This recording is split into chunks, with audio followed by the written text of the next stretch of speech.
बच्चों से ये सीखा है कि जो हम दिखाते हैं that's what they pick up easiest. So then how we need to process what we do in a correct way for them.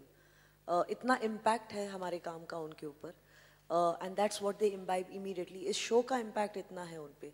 तो जब हम अब काम करेंगे इस show पर, we need to be careful in order to make sure that they learn the right things in the right way. So there's so much to learn from them. They give it back to us and that's the joy of DID.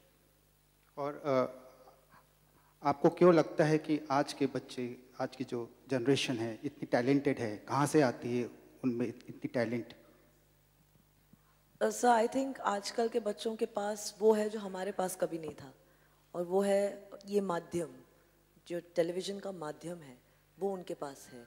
They have the access to internet, they have the access to watching something on a television screen, जो हमारे पास शायद उन दिनों में इतना, हमारे पास तो था ही नहीं actually.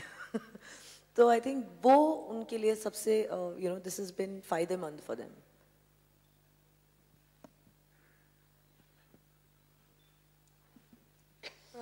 Hello ma'am. Hello sir.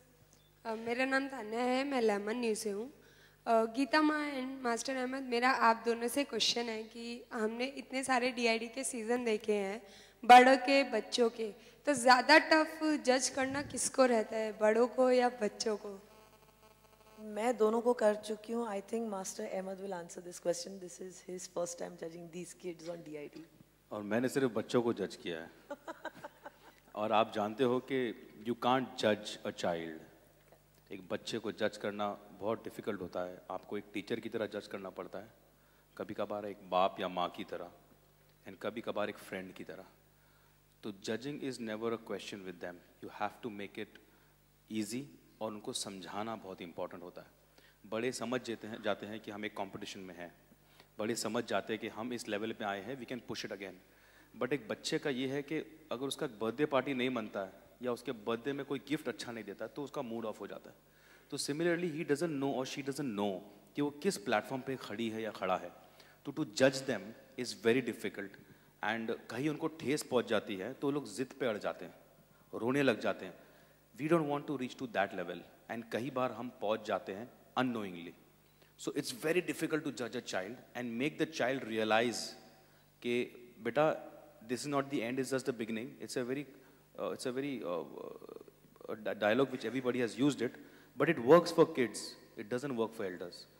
तो उनको समझाना मुश्किल होता है. तो I feel judging a child is much more difficult. आपके घर में छोटी बहन या भाई होगा, मम्मी यही कहेगी छोड़ दो ना, बच्चा है, दे दो ना. So you need to understand कि how to tackle kids. So judging is very difficult with kids. Hi Geeta Ma, this is Sugandha Jha from 24 Prime News.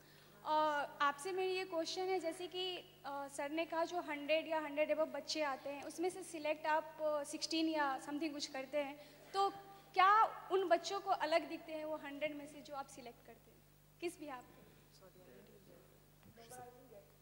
Sorry, can you just repeat that please? या जैसे कि 100 बच्चे या उससे भी above आते हैं इस डीआईडी में भाग लेने के लिए, लेकिन उसमें से सिर्फ 16 या 20 बच्चे सिलेक्ट होते हैं, तो क्या उस 100 बच्चे से अलग उसमें रहता है जिसके भी यहाँ पे आप लोग सिलेक्ट करते हैं?